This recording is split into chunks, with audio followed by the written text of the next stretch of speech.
Alright guys, I'm back to present to you my review of episode 8 of the Ninja Turtles cartoon.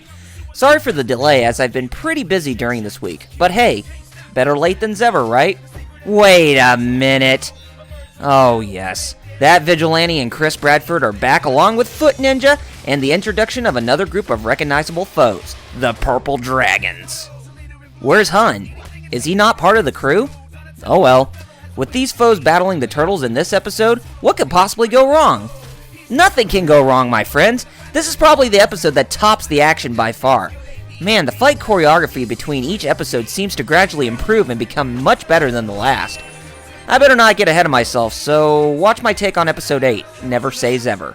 Our episode begins in Shredder's lair where he scolds Chris Bradford for failing against the turtles and places Xever in charge of hunting them down to defeat them, in which Bradford is reluctant to cooperate with the street punk again. Shredder threatens him with his retractable claws to force Bradford to cooperate, and their operation commences. Meanwhile, somewhere on the streets of New York, April calls the turtles to bring them to a noodle shop that is owned by a blind man named Murakami. On their way there, the owner is attacked by a street gang that is revealed to be the Purple Dragons.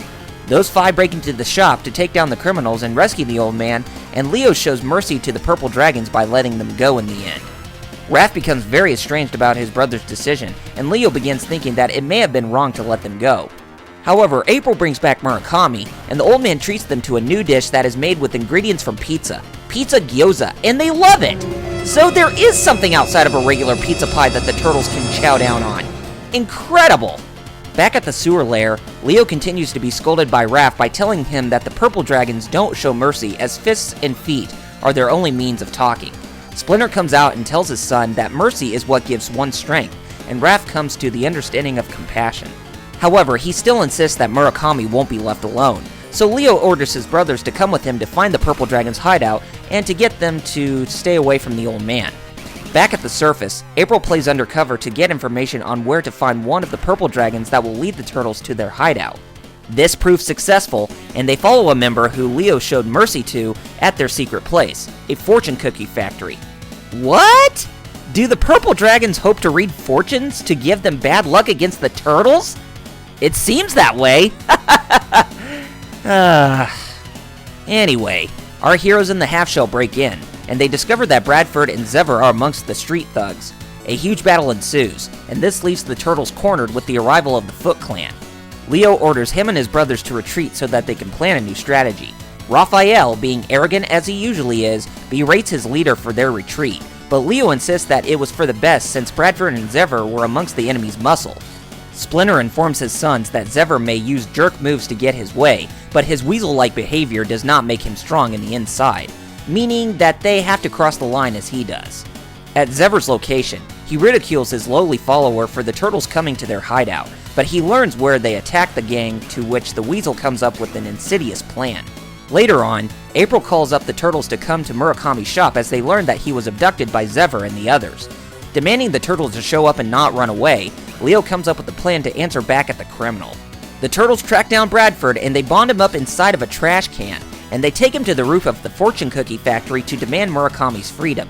Xever, being the snake that he is, has the Foot Clan come in as a backup, and he begins to torture the old man by cutting a bit of the rope. The turtles give up their threat as Xever gives up his so that Bradford doesn't die, much to his disinterest.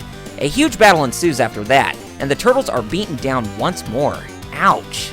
The thug that Leo spared helps him by throwing his katana blade and slicing a support beam to a water tank that washes away the group of enemies.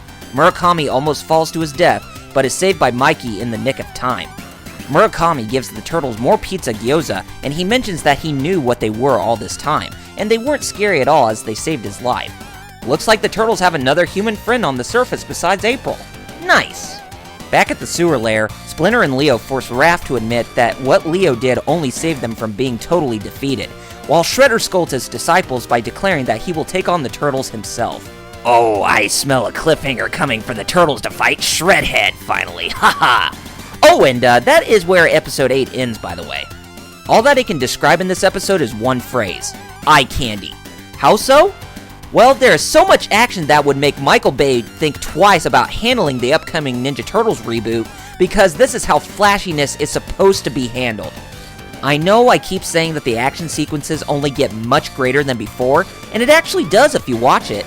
I mean, having the turtles fight against Bradford, Xever, the purple dragons, and the Foot was only a recipe for awesome sauce. No joke. Probably another thing I like is the sibling rivalry that Leo and Raph have in this episode, because of Raph being for one thing, while Leo proves himself right with the other. In the past, their sibling rivalry can escalate to some decisive battles, but this one being done out of brotherly love was just adorable. Aww. Speaking of the purple dragons, their appearance in this show only added more to the story that showed great affinity towards the 2003 series as well. Too bad you don't see Hun, as I'm pretty sure he is an exclusive character to the previous animated show.